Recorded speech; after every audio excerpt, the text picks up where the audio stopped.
as a result of 3 successful SBU operations to strike the Crimean Bridge during 2022 to 2025. The structure became practically emergency. Now the bridge operates with significant restrictions that do not allow trucks over 5 tons to move here, and the enemy does not carry out any military logistics through the structure. All 3 operations were successful and had their own subtleties. The strikes on the Crimean Bridge became one of the calling cards of hundreds of operations by Ukrainian special services carried out during the full-scale war. The head of the Security Service of Ukraine, Vasyl Malyuk, spoke about the details in an interview with the channel We Are Ukraine. During the conversation, the channel's journalist asked the head of the SBU about the operations that were successfully carried out against Russia. Vasily Malyuk specifically recalled the web operation for which the special services had to create a fictitious company in Chelyabinsk.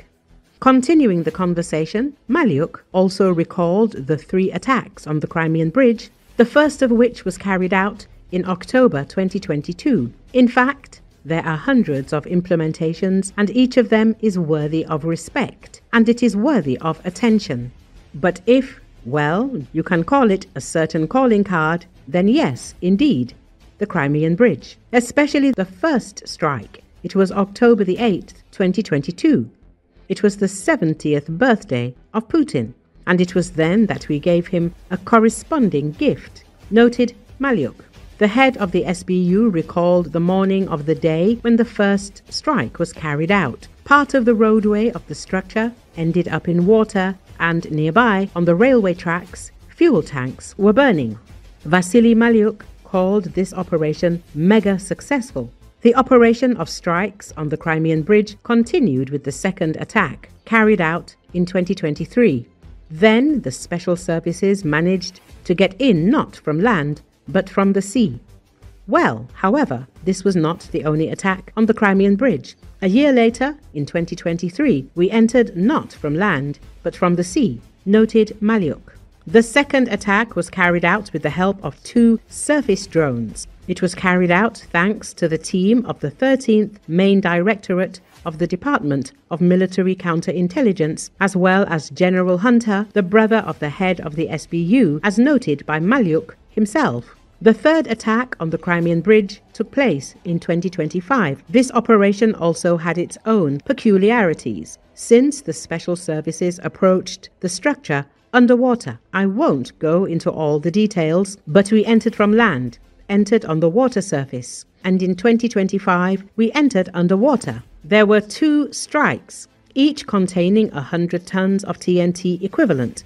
The head of the SBU shared. 3 strikes on the Crimean Bridge yielded results. Vasily Malyuk claimed that they were successful. As a result, there was serious damage to the structure's supports, the so-called bulls. After that, the Crimean Bridge operates in a limited mode. In particular, trucks no heavier than 5 tons are allowed to move across it, and there is no enemy military logistics. In essence, the bridge is currently operating in the mode where trucks of no more than 5 tons are moving. The enemy is not moving any military logistics there. Therefore, it is such, I would say, an emergency structure. The head of the SBU shared. When asked by a journalist whether a 4th strike on the Crimean Bridge should be expected, Vasily Malyuk did not answer. However, he added that the special services are carrying out many other operations in the fight against the enemy.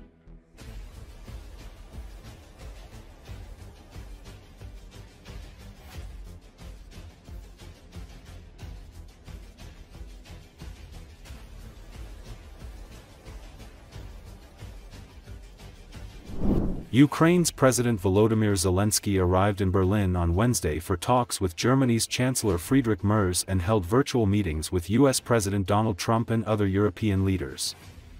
According to Associated Press, the meetings come ahead of Friday's planned summit between Trump and Russian President Vladimir Putin in Alaska.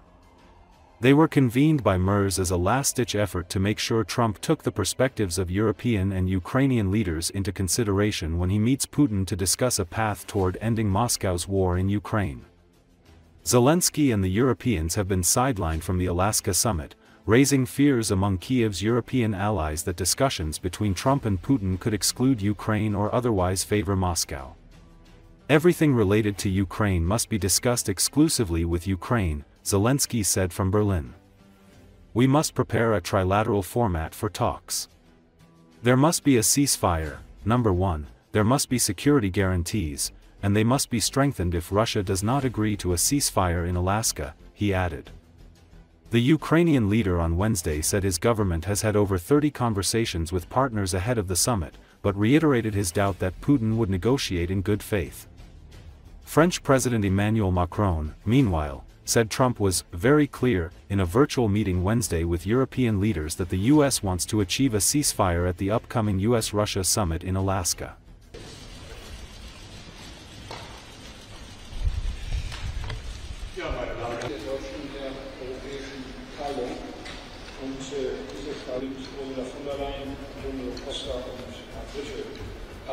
Сьогодні наші спільні позиції ми обговорили з президентом Сполучених Штатів Америки. Була перед цим координаційна розмова, як я вам сказав, ми узгодили спільні принципи, 5 принципів, про які сказав Фрідріх. Я хочу тобі подякувати за лідерство в цьому напрямку, Фрідріхе. Саме це формат перемовин. Все, що стосується України, має обговорюватись виключно з Україною. Ми маємо готувати тристоронній формат розмови. Має бути припинення вогню, номер 1. Мають бути гарантії безпеки дійсно надійні. Сьогодні, до речі, президент Трамп сказав про підтримку цього і про готовність Америки брати участь.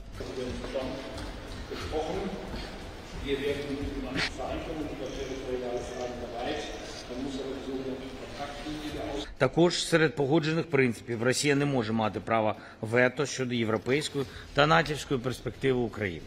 І мирні переговори слід поєднувати з належним тиском на Росію. Санкції повинні бути і повинні бути посилені, якщо Росія не погодиться на припинення вогню в Алясці. Це ефективні принципи і важливо, щоб вони спрацювали. Це навіть говорить президент Сполучених Штатів Америки.